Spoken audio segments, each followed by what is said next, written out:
less than 24 hours out now from the Democratic primary. Why is Connecticut a state you've chosen to make a late push here with the event last night into today? It's one of the bigger states of the five that are coming up tomorrow.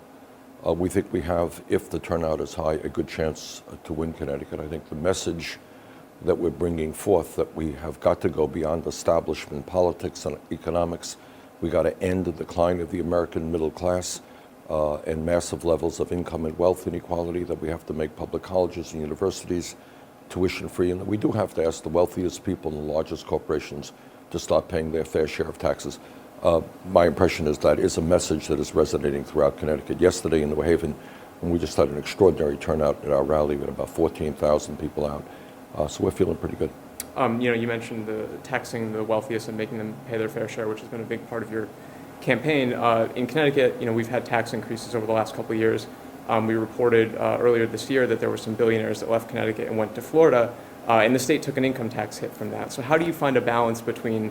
But you see, this is the absurdity. This is why we have to deal with this on a national level.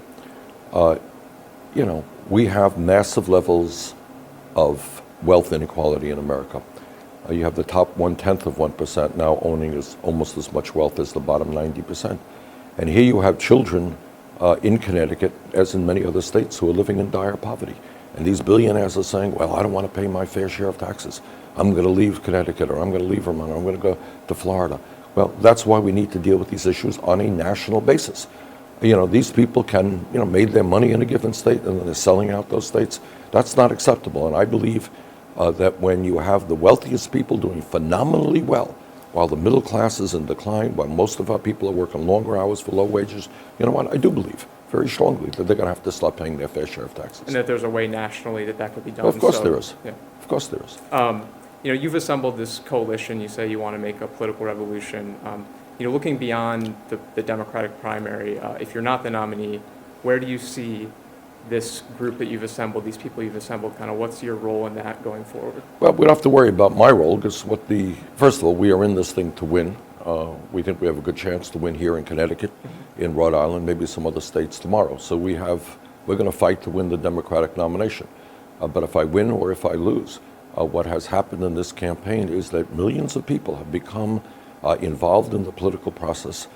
They are determined to fight for the United States joining the rest of the industrialized world and guaranteeing health care to all people as a right, fight for paid family and medical leave, so we're not the only major country not to provide that, fight for a fair tax system in which the wealthy and large corporations start paying their fair share of taxes. I think what this campaign is showing is that millions of people throughout this country are not happy with status quo politics and economics, a corrupt campaign finance system, and a rigged economy. And you've captured that spirit. How do you keep that, spirit Well, if you're going president, forward? it's a lot easier to do. And that's why I'm running for president, because what I've said over and over again, and let me repeat to you, no president, not Bernie Sanders alone, can do the kinds of things this country needs. We need people all over this country, from Connecticut to California, to stand up and demand a government that represents all of us and not just the 1%.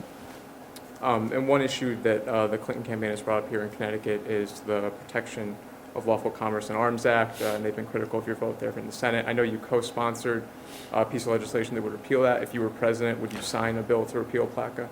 Well, let me also tell you that Secretary Clinton's views on guns seem to change election by election. You may recall back in 2008, then Senator Barack Obama referred to her as Annie Oakley because she was criticizing him because he was an elitist and not fully appreciative of the Second Amendment. I have a D- voting record from the NRA. Let me repeat, D-. Way back when, in 1988, I lost an election in Vermont because I was the only candidate running statewide who said, you know what, these assault weapons which are designed to mow down people, maybe they should not be sold or distributed in the United States of America. But if you were president and a bill to repeal PLACA, you would sign that bill? I would sign any bill which said that if a gun manufacturer or a gun shop owner knew that the weapons that he was distributing or that manufacturer was distributing were going into the hands of people who should not have it, absolutely they should not have protection. And so you would repeal PLACA as it stands? I think there are changes, yes, that have to be made, but gun owners gun shop owners and gun manufacturers should be held liable. If they are selling, so you walk into a gun store and you want 10,000 rounds of ammunition, should I know that there's something going on? Yes, I should be, and I should be held liable. And if I'm a manufacturer and I'm selling guns into a region where those guns are going into the hands of criminals, should I be held liable? Absolutely.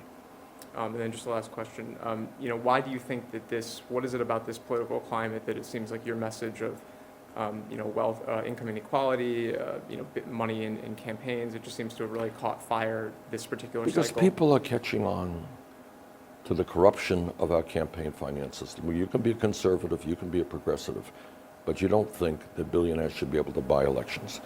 And again, regardless of your political views, I think most people think there's something a little bit strange when ordinary people, are working longer hours for low wages, and 58% of all new income generated goes to the top 1%. So we're looking at massive wealth and income inequality. We're looking increasingly at an oligarchic political system where big money buys elections, and that does not sit well with the average American.